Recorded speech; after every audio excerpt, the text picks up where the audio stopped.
Sure, I can hear you. Okay, Herman. This is not actually a volunteer. I was called upon. Steve asked me if I would say a few words, and I absolutely relish the idea of saying a few words. So, but I'm not as good as Steve in impromptu speaking, and so I prepared a text. Can you hear me? Yeah. No? Stand Stand closer. closer. Stand closer. Can you hear me now? I have a 6 and 8. So I hope you don't mind if I read. What is yours? Enjoy. True. Do you want to sit here? No, just don't Okay. Everyone tends to use the tools of his or her profession, right? To frame personal stories. And since I'm a historian in my reinvented life, I tend to look at the past a lot. All right? So my story comes from the past. But before I do that, I want to read a passage from a book I've been reading. We are unsettled to the very roots of our being. There isn't a human relation, whether of parent and child, husband and wife, worker and employer, that doesn't move in a strange situation. We are not used to a complicated civilization. We don't know how to behave when personal contact and eternal authority have disappeared. There are no precedents to guide us, no wisdom that wasn't made for a simpler age. We have changed our environment more quickly than we know how to change ourselves. That was written by Walter Lippmann in a book called Drift and Mastery, the year after Herman was born in 1914.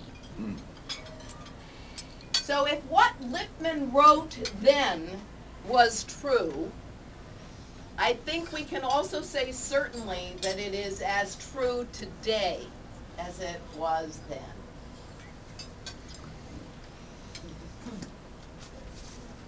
More than most people, I know Herman has never let a strange situation, a complicated event, or the drift that Lippmann talks about hinder or prevent him from acting, from seeing opportunities, or from being insatiably curious.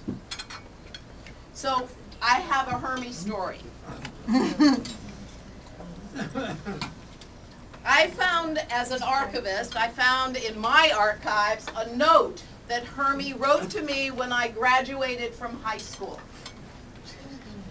And it reads, in part, "What advice does a college freshman have for us? Write and we shall learn." Okay, so as a college freshman, I didn't write him, right? But I did call one week in October of 1967.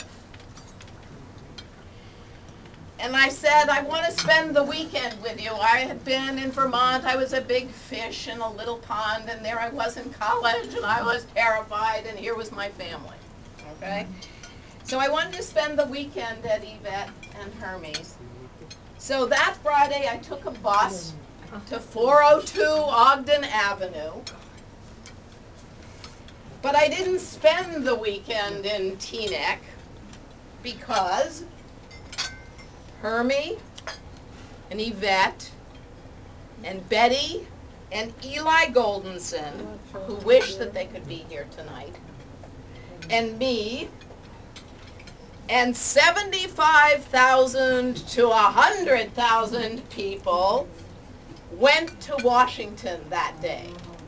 And we assembled at the Lincoln Memorial, and then we crossed the Potomac and marched on the Pentagon to protest a disastrous war that the U.S. was waging in Vietnam. So that weekend, I was a 17-year-old college freshman, and I learned from Herman the value and sometimes the necessity of both personal and collective activism.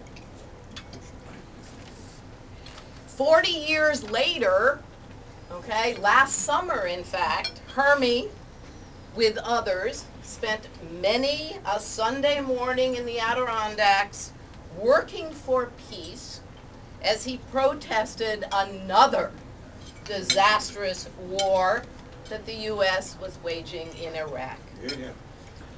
But working for peace. Herman, for me, and I think for all of us here, continues to be a role model for us all. Happy birthday. Thank you very much. Very nice.